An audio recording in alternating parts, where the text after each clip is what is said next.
Salut tout le monde, je vous retrouve aujourd'hui pour une nouvelle vidéo et aujourd'hui je vous propose un reading vlog. J'avais très envie d'en faire un ces dernières semaines, mais avec mon semestre de master c'était clairement pas possible.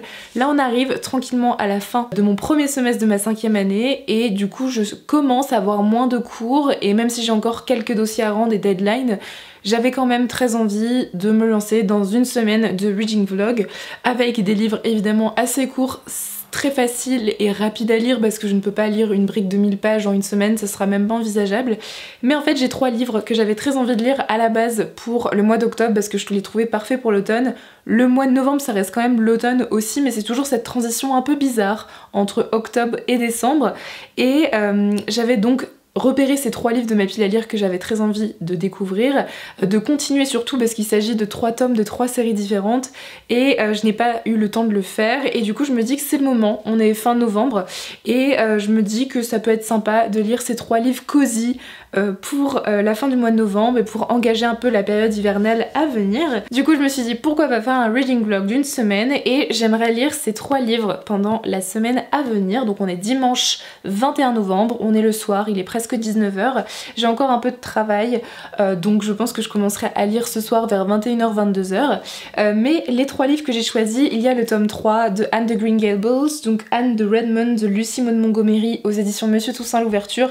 Vous savez ô combien j'adore cette saga, on pourrait dire contemporain jeunesse. On suit Anne qui est un personnage extrêmement volubile avec une forte personnalité qui est vraiment le genre de saga qui est parfaite, très doudou et du coup j'avais très envie de lire ce 3e tome parce que le 4e tome je pense sort en début d'année 2022 donc j'aimerais bien être à jour pour cette saga et c'est vraiment le style de lecture qui me fait vraiment du bien donc je me dis ça va être lu rapidement et ça va me faire plaisir donc j'aimerais beaucoup lire cette suite de saga. J'aimerais aussi continuer une autre saga jeunesse qui est Sherlock, Lupin et moi de Irène Adler, donc ici l'énigme de la rose écarlate aux éditions Albin Michel jeunesse, une saga qui reprend les personnages de Sherlock Holmes, Arsène Lupin et d'Irène Adler, un trio de jeunes détectives dont j'avais adoré les 2 premiers tomes. C'est aussi un livre donc jeunesse qui est écrit très gros, qui se lira sûrement très vite, mais c'est aussi une saga dont je ne mets pas forcément la priorité dans mes lectures habituellement.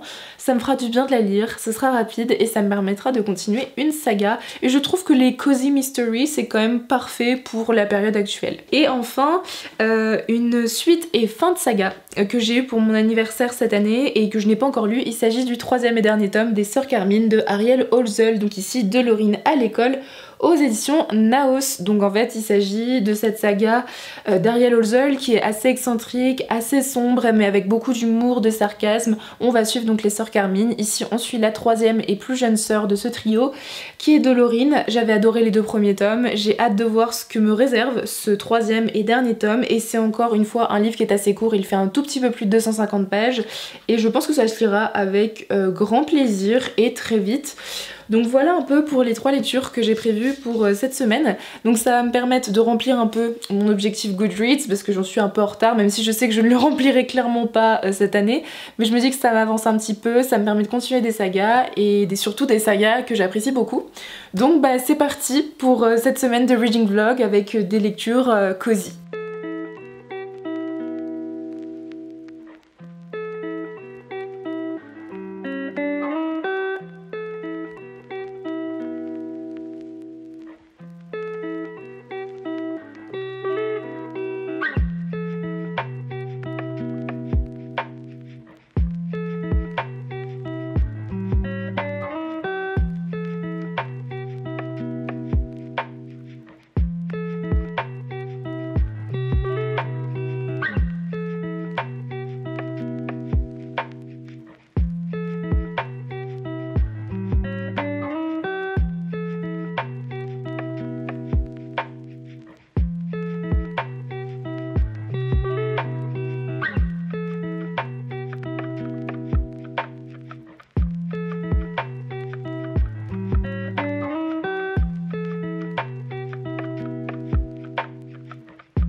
Salut tout le monde, on est le mercredi 24 novembre et je vous reprends 2 jours après les premiers clips de ce reading vlog. J'ai bien avancé dans le premier livre donc qui est de Anne de Redmond de Lucy Maud Montgomery. C'est toujours un plaisir de redécouvrir et de suivre à nouveau les personnages de cette série, Anne, mais aussi Diana, Gilbert, toutes ses amies, sa famille, Marilla, bref, tous les personnages de cette série, j'y suis profondément attachée et du coup c'est toujours un plaisir de lire cette saga. J'aime toujours autant la plume de l'autrice et la personnalité de Anne qui fait quand même une grande partie du récit. C'est assez ouf parce que ce qui est raconté ici, c'est pas forcément de l'action absolument surprenante. C'est une histoire qui finalement est assez simple mais qui a un côté doux et un côté un peu rêveur de l'imaginaire, comment on peut tirer en fait de l'imagination et de la magie de notre vie de tous les jours, et c'est un peu comme ça que je vois l'histoire de Anne. Donc je passe un très bon moment, j'en suis à 240 pages, donc il me reste environ 90 pages à lire pour finir cette histoire. Alors j'ai déjà pas mal de travail et c'est aussi pour ça que je vous ai pas pris les 2 premiers jours, donc j'espère pouvoir le finir aujourd'hui. Je vais essayer entre mes sessions d'études et mes cours, mais s'il n'est pas fini aujourd'hui, je le finirai dans tous les cas demain matin puisque je n'ai pas cours demain, et comme ça me permettra d'enchaîner sur un autre livre. Faut savoir que c'est le livre le plus long que j'ai mis dans ma pile à lire, donc je pense que les 2 autres se liront un peu plus vite et j'aurai beaucoup plus de temps dans tous les cas pour lire dans les 4 prochains jours. Donc je suis ravie d'avoir commencé avec cette lecture. Ça fait très coloré entre mon switch jaune et, et le livre, mais c'est toujours un plaisir de lire cette saga. J'ai trop hâte de connaître la fin, mais même si je m'attends à la fin de ce 3e tome, ça n'empêche pas que je suis complètement excitée de savoir comment ça va se passer, comment ça va être écrit, présenté. J'ai trop hâte, la même excitation que durant la saison 3 qui a été adaptée en série de ce bouquin, donc hâte d'avoir la fin. Et puis je vous retrouve dès que je l'ai fini. Je vous retrouve, on est le jeudi 25 novembre et j'ai terminé hier soir Anne de Redmond de Lucy Montgomery aux éditions Monsieur Toussaint Louverture, qui a été une excellente lecture. La fin a été un petit ascenseur émotionnel, mine de rien quand même, j'ai eu un peu peur pour certains personnages, mais tout va bien, donc je suis contente. Voilà, donc ça a été une super lecture, je vais pas répéter ce que je vous ai dit avant, mais j'aime toujours autant les personnages.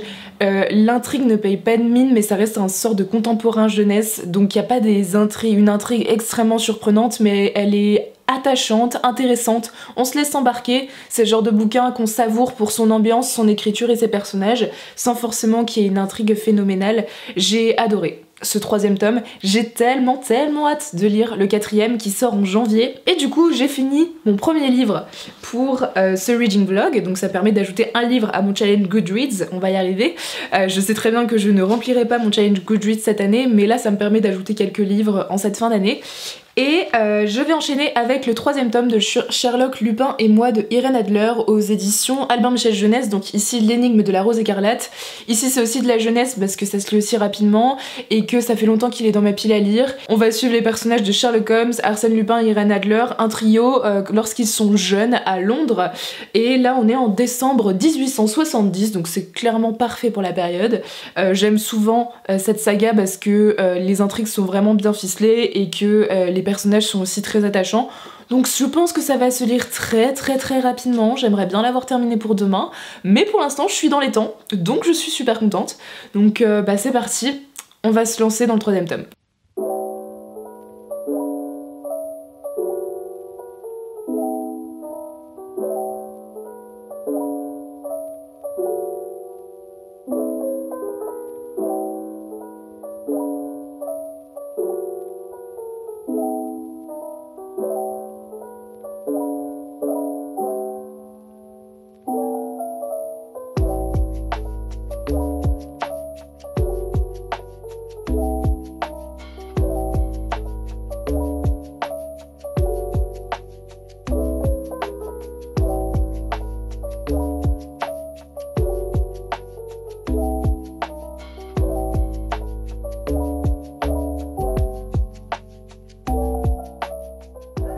On est le dimanche 28 novembre, alors vous excuserez un peu ma tête de fatiguée, les cheveux pas forcément bien coiffés, mais c'est dimanche, j'ai passé mon après-midi à travailler, donc comment vous dire que ma tête ne fait pas vraiment d'importance, mais je vous retrouve parce que j'ai terminé vendredi, donc en fait on est déjà dimanche et j'ai pas eu le temps de vous prendre puisque samedi je travaille pour mon job étudiant, et du coup je vous retrouve pour vous dire que j'ai terminé le 3e tome de Sherlock Lupin et moi de Irène Adler, donc l'énigme de la rose écarlate. C'était un 3e tome qui a été une bonne lecture, très rapide, hein, moins de 48 heures avec le travail que j'avais, donc comment dire que ça s'est lu à une vitesse folle. J'ai aimé retrouver les personnages de Sherlock Holmes, Arsène Lupin et Irène Adler, c'est des adolescents qui sont très attachants et qu'on aime retrouver finalement dans cette saga. J'aime toujours autant l'écriture, l'ambiance, là c'est plutôt vers l'hiver à Londres, j'ai beaucoup aimé cette ambiance. Après j'avoue que l'intrigue cette fois-ci dans ce 3e tome ne m'a pas vraiment surprise. Évidemment, c'est de la jeunesse, donc c'est normal aussi que j'arrive à repérer certaines choses avant des enfants de 12 ans, ça me paraît normal. Mais c'est vrai que dans les 2 premières, il y avait quelques idées, quelques points qui m'avaient surprise. Ici, beaucoup moins. J'ai même été un tout petit peu déçue par cette intrigue qui, pour moi, semblait peut-être un peu trop facile. Ça a été quand même une bonne lecture. J'ai vu qu'en fait, cette saga avait 10 tomes pour l'instant, ce qui est énorme. Et j'avoue que je ne sais pas si j'aurais envie de m'investir dans cette saga jeunesse-là, comprenant que j'ai d'autres sagas, qu'elles soient jeunesse, YA ou adultes, avec beaucoup de tomes. Et du coup, j'hésite à vraiment continuer cette saga parce que c'est sympa, c'est une saga que je recommande pour celles et ceux qui aiment tout ce qui est policier et qui aiment aussi la jeunesse. Mais du coup, j'hésite quand même pas mal à lire la suite parce que c'est quand même un sacré investissement, à la fois financier parce qu'il faut acheter tous les tomes, mais aussi de temps pour une saga qui n'est pas forcément ma saga favorite jeunesse. Par exemple, il y a d'autres sagas longues comme Le Gardien des Cités Perdues, que j'ai plus envie de lire que Sherlock, Lupin et moi. Donc ça me fait encore un livre de lu cette année et au moins ça me permet de me fixer sur cette saga, savoir si je la continue ou pas. Et donc j'ai commencé hier soir assez tard le 3e tome des Sœurs Carmine, donc de Lorine à l'école de Ariel Holzel. Ici Ariel Holzel est connue pour ses sagas fantasy très macabres, un peu lugubres, mais avec beaucoup d'humour et de sarcasme et d'humour noir. Donc forcément je passe un beau moment, je n'ai lu que les 30 premières pages, ça ne se lit pas extrêmement vite parce que la plume d'Ariel Holzel est très particulière mais je l'aime beaucoup et j'ai hâte de voir en fait ce que Delorine peut nous réserver dans ce tome qui fait 260 pages, donc clairement ça va être lu quand même en quelques jours, sauf qu'on est là dimanche soir et que je m'étais dit que j'allais lire ces 3 livres en une semaine.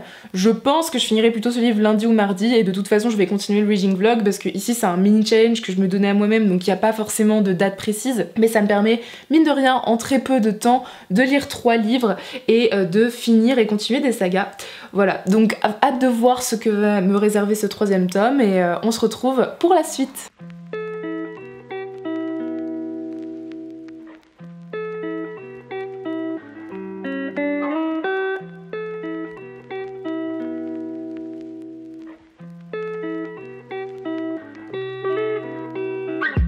On est le mardi 30 novembre et je vous retrouve avec cette luminosité qui est vraiment très mauvaise, on va pas se mentir, la saison hivernale c'est clairement pas la bonne saison pour tourner des vidéos. Je vous retrouve parce que j'ai terminé Les Sœurs Carmine de Lorine à l'école d'Ariel Holzel, donc qui était le 3e et dernier tome de cette trilogie, publié aux éditions Naos. J'ai terminé ce roman qui m'a laissé plutôt un bon avis, une bonne impression, j'ai passé un bon moment avec ce 3e tome. Je préfère tout de même les 2 premiers tomes qui pour moi est un peu plus adulte que celui-ci. Forcément on suit Delorine ici qui est une jeune fille, donc on n'a pas du tout la même impression et le même personnage principal, ni la même maturité. Mais j'ai aimé retrouver l'univers d'Ariel Holzel, la ville de Grisaille, ce côté macabre, humour noir, satirique que j'aime beaucoup chez lui, son écriture qui est très particulière mais qui arrive vraiment à me plonger dans un univers pour le moins excentrique. J'ai aimé l'intrigue, même si elle ne m'a pas énormément étonnée, je dois avouer. Je pense que le seul bémol pour moi, c'est peut-être le personnage principal. J'aime beaucoup Delorine, elle est très mignonne, elle est sympa à suivre, mais elle a ce côté un peu niais et très innocent qui parfois m'a un peu gênée parce que c'est vrai que par rapport aux adultes, forcément, elle est un peu plus jeune et elle a moins d'expérience, ce qui est tout à fait normal et les réflexions sont pas les mêmes. Sauf qu'il est vrai que ce côté niais, on le retrouvait aussi avec ses camarades de classe qui ont à peu près le même âge qu'elle et on la faisait paraître encore moins intelligente face à ses camarades de classe. Donc j'aurais aimé déjà que le personnage soit exploité, on va dire, à égalité avec les gens de son âge. Ça aurait été peut-être un peu plus agréable à lire ou à suivre en tout cas pour un personnage principal. Et puis je trouve qu'elle avait quand même pas mal de capacités, enfin c'est un personnage sans spoiler qui a des pouvoirs, je vais pas vous parler desquels si vous n'avez pas lu la trilogie, mais j'ai trouvé qu'ici on en faisait mention, mais à aucun moment ils étaient vraiment utilisés alors que je trouve qu'il y a vraiment un potentiel. Voilà, donc ça a été une bonne lecture, pas la meilleure de la trilogie, mais ça conclut plutôt bien la saga. Je serais curieuse de lire d'autres livres de cet auteur parce qu'il a quand même une imagination qui est assez débordante et originale, donc je sais qu'il a sorti d'autres romans depuis, donc je serais curieuse d'un jour m'y plonger. En tout cas, ça a été une bonne trilogie. Si vous aimez la jeunesse et que vous voulez quelque chose jeunesse mais plutôt young adulte, on va dire, qui sort un peu de l'ordinaire, fantastique, un peu fantasy, n'hésitez pas à vous lancer dans celle-ci. Donc cette lecture, elle conclut ce reading vlog qui a été plutôt fructueux puisque j'ai lu 3 livres, j'ai pu finir une saga et j'ai continué 2 autres séries. Ça a été dans l'ensemble des bonnes lectures, j'ai passé un très bon moment. Ça m'a permis donc de continuer ces sagas mais aussi d'augmenter mon challenge Goodreads en cette fin d'année, ce qui n'est pas plus mal, ça fait un peu de bien quand même. Et de vider 2-3 livres ma palle en à peu près une semaine.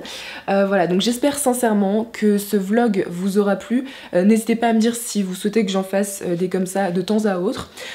J'avoue qu'après avoir lu 3 livres jeunesse, j'ai qu'une envie, c'est de me replonger dans de l'adulte. Je vais sûrement commencer mes lectures pour le prochain épisode de la découverte de la littérature autour du monde. Je ne vous dis toujours pas quel est le pays que j'ai choisi, mais j'ai tellement hâte de lire les livres et de vous en parler. En tout cas, moi je vous souhaite de très bonnes lectures et je vous dis à très bientôt dans une prochaine vidéo. Bye!